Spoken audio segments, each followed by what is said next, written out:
Bismillahirrahmanirrahim. Assalamualaikum warahmatullahi wabarakatuh. Sobat-sobat ngabarin kabar, semoga selalu dalam keadaan sehat walafiat, serta diberikan rezeki yang halal, berkah, lancar, dan juga banyak.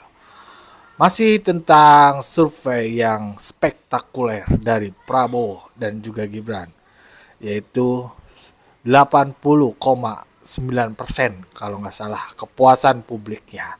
Ini sungguh luar biasa.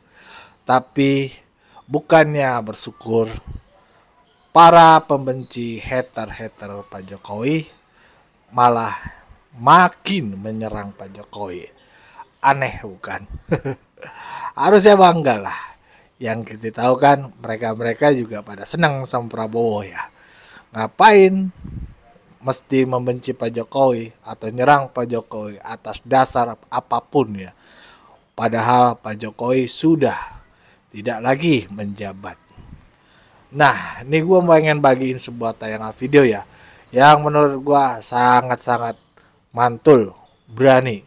Siapa lagi kalau bukan pendukung keras, garis keras Pak Jokowi, Bung Sylvester.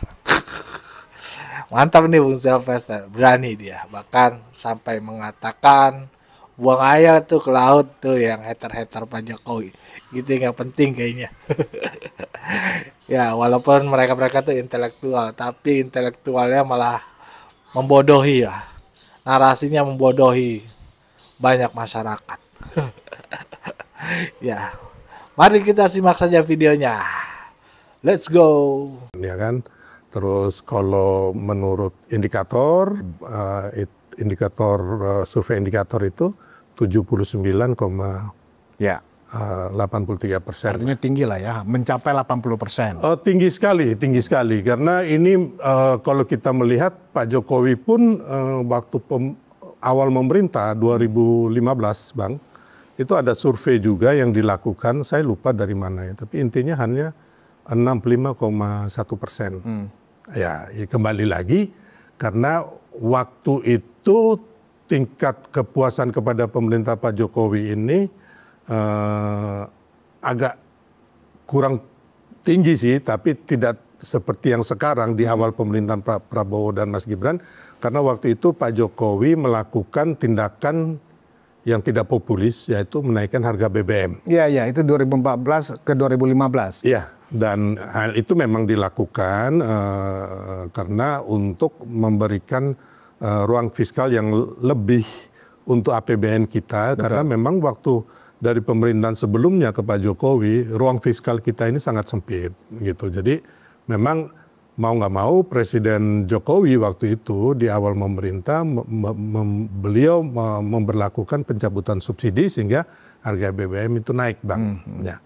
Dan ini bagi kita bahwa Pak Prabowo dengan tingkat kepuasan pemerintahan yang baru 3 bulan ini sangat spektakuler. Ya, hampir bahkan melebihi sedikit, Bang, dari pemerintahan 10 tahun Pak Jokowi. Dan menurut saya ini suatu hal yang positif. Mudah-mudahan ke depannya ya kan bahwa tingkat kepuasan ini akan bertambah gitu loh. Dari 80,9 sekian persen itu 80,9%. akan nanti di tahun berikutnya 6 bulan lagi, setahun lagi, bahkan sampai 5 tahun akan lebih tinggi.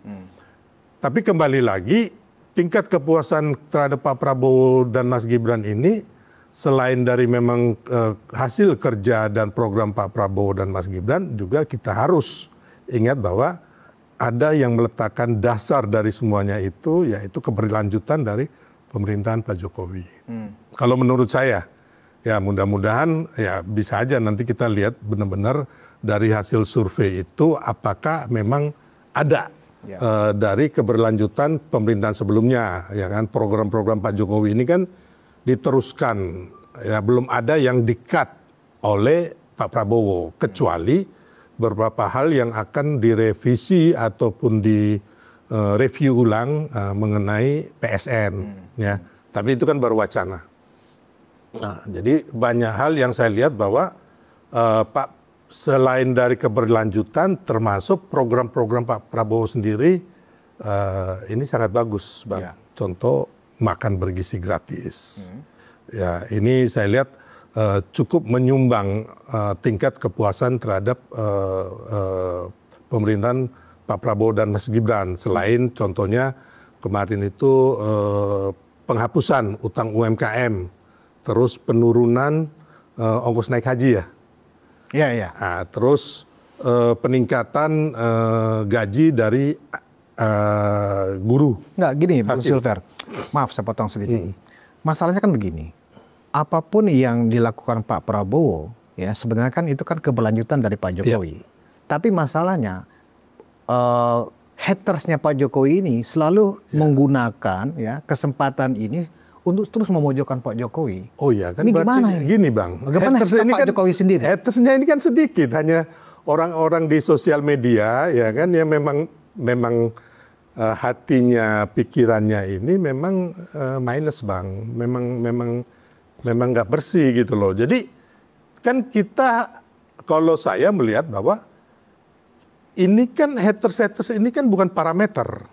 Parameter kita adalah hasil survei daripada Kompas. Apakah kita meragukan survei Kompas? Ataukah indikator, ya kan, survei indikator. Ini kan harus kita lihat ini. Kalau haters ini kan hanya kecil Bang. Dari 80,93%, ya kan. Saya lupa berapa persen yang tidak menyukai atau tidak puas terhadap pemerintahan Prabowo Gibran keberhasilannya. Kan ada juga yang tidak menjawab, ya kan. Jadi mungkin dia kecil Bang. Nah, termasuklah haters ini. Jadi ini kita, ya ini buang ke laut aja Bang, buang ke sampah aja, nggak usah kita pikirin. Jadi omongan-omongan atau propaganda yang Nggak selalu berhasil. dimanfaatkan oleh Rocky Gerung, Oh enggak. Ray Rangkuti, Refli Harun, dan terakhir peneliti LIPI itu Siti Zuhro, Profesor Siti Zuhro, ya kan? Apakah ini juga harus dibuang ke laut juga seperti itu? Oh menurut saya iya, nggak ada Padahal gunanya. mereka kan intelektual.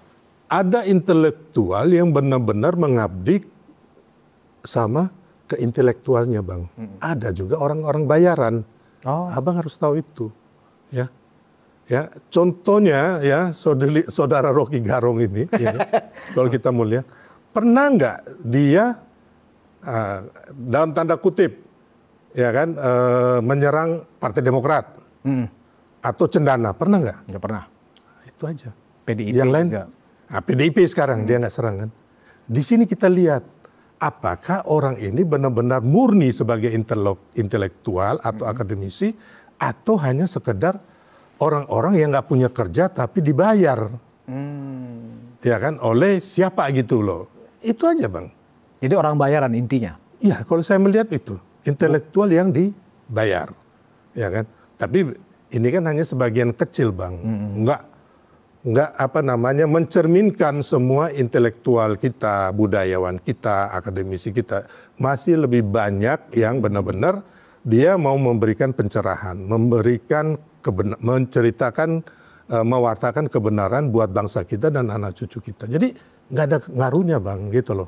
Mereka berarti tidak mewakili publik Tidak yang mewakili. kalau mayoritas. Kan sudah hasil survei ini kan mewakili publik 80,9%. Ini suatu angka yang sangat besar Bang. Ya, dibanding daripada yang kemarin mendukung Prabowo Gibran hanya 58%. Betul. Ya kan? Jadi kembali lagi masyarakat kita saya pikir cukup cerdas. Ya memang cerdas gitu loh. Dibanding orang-orang yang menganggap dirinya hebat, cerdas, tapi membodohi rakyat. Jadi kita nggak perlu pusing sama mereka, dibuang ke tong sampah. Dijadikan parameter untuk pembanding pun nggak perlu. Karena nggak ada gunanya sama sekali gitu loh. Untuk membangun peradaban atau membangun ya budaya kita, ekonomi kita, segala macam gitu loh. Jadi menurut saya kembali lagi, hasil survei ini mencerminkan apa yang terjadi di masyarakat, gitu Bang. Tapi kan ini kan sudah berlangsung lama ya, Bung Sil, dan Pak Jokowi kan sekarang juga sudah menjadi rakyat biasa ya, bukan lagi pejabat negara, apalagi presiden ya kan. Apakah ini juga sudah saatnya juga Pak Jokowi juga melakukan tindakan-tindakan yang sifatnya proses hukum juga kepada mereka yang selalu memfitnah, ya kan, ujaran kebencian, ya kan, disinformasi seperti ini. Kalau terus dibiarkan terkesan oleh publik mayoritas yang selama ini juga mendukung Pak Jokowi, seolah-olah Pak Jokowi ini takut gitu loh.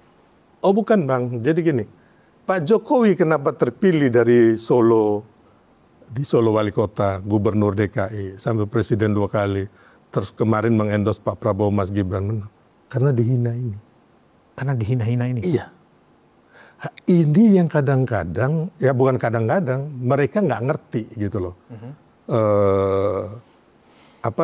Suasana batin rakyat kita gitu loh, bahwa ketika kamu menghina seseorang, orang ini akan diangkat derajatnya, ditingkatkan